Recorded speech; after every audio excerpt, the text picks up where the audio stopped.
Hi, I'm Kevin with Naples Lawn Service, and today we're going to talk about our new HT105 Stihl Pole Saw.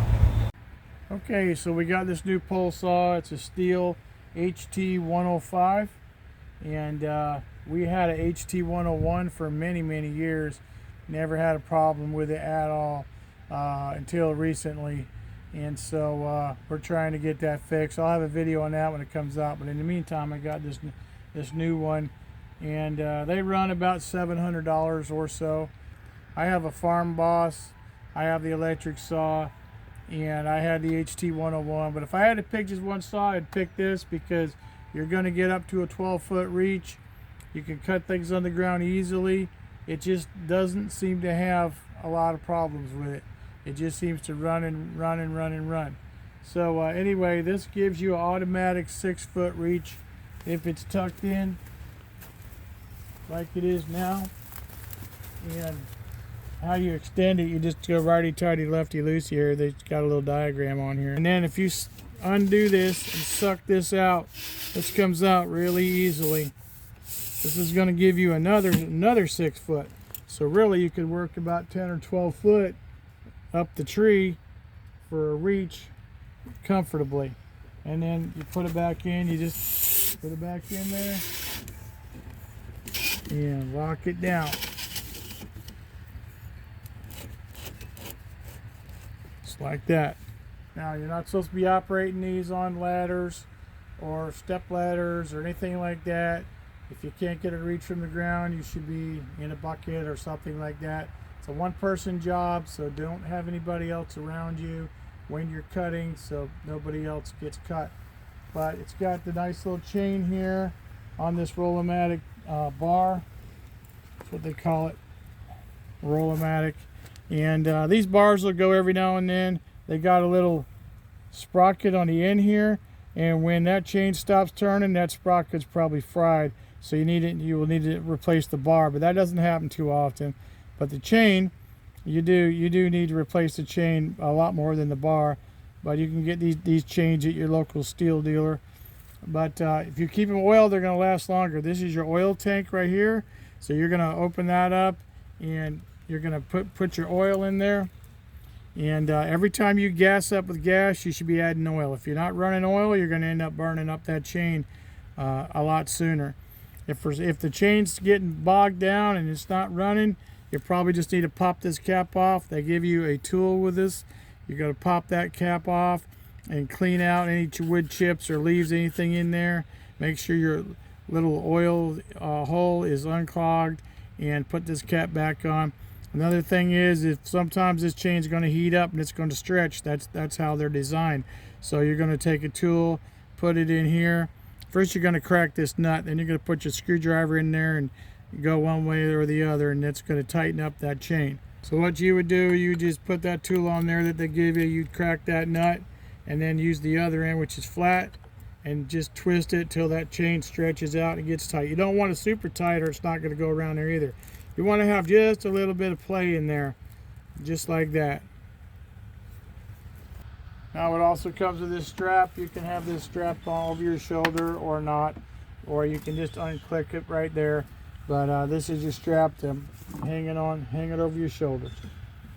Okay, this is your throttle right down here. In order for that throttle to run, you got to press down on this little release. Press that down, then your throttle's going to run. Here's your on and here's your stop switch. Momentary contact is going to. That's how you're going to stop it. The way you start these things, any of the Stihl tools, I always prime it. Got a primer bulb here to get your gas from your tank up here. I always prime that 6 times myself at the beginning of the day, and then once you do that, you put it on choke and you pull it until it fires off one time, and then you put it on normal run and pull it again, and then it's going to run. This is your fuel tank. Always mix oil with fuel.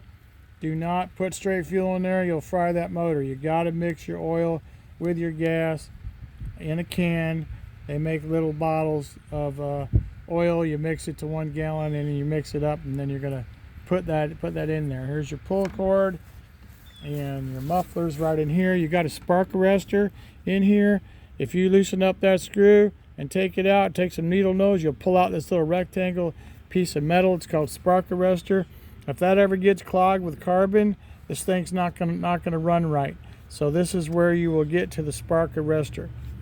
To get to the spark plug, you're just going to take off this screw right here, and you got your spark plug in there.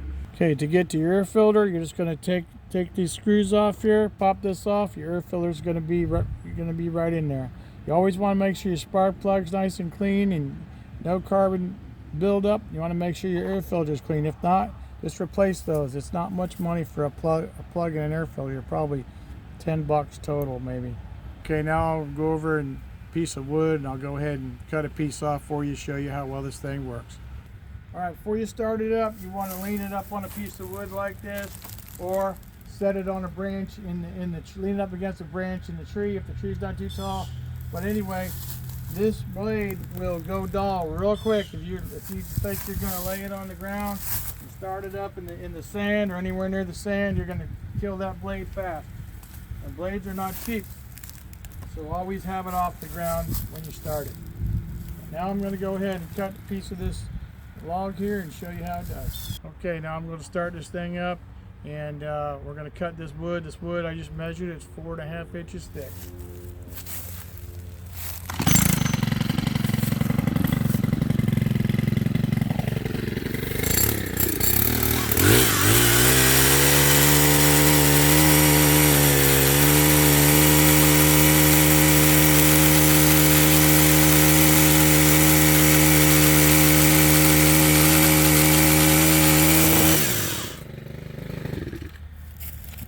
There you go. That oak is fresh too. We just cut this down a couple days ago, so that's thick, hardened oak, and you see how well that sailed on through there.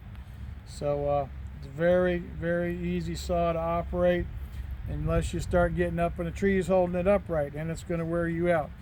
But you just have to take breaks as you go. But anytime you're working over your head like that, that's where it's going to wear you out the most. But it's a lot easier than trying to get a farm boss chainsaw or something and climb up there and cut the limb. Okay, now I'm going to cut something a little bit higher just to demonstrate that.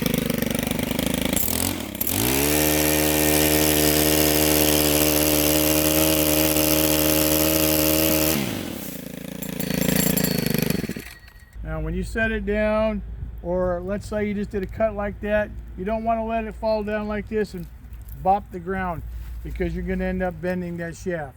So always make sure when you follow through, you stop it before it hits the ground, and then just shut it off and just lay it on the ground. Okay, so that's our video on our HT105 Stihl Pole Saw, and we're going to have a lot more videos coming out. If you want to hit the like button, that'd be great, and if you want to subscribe, that'd be great too. This is Kevin with Naples Lawn Service.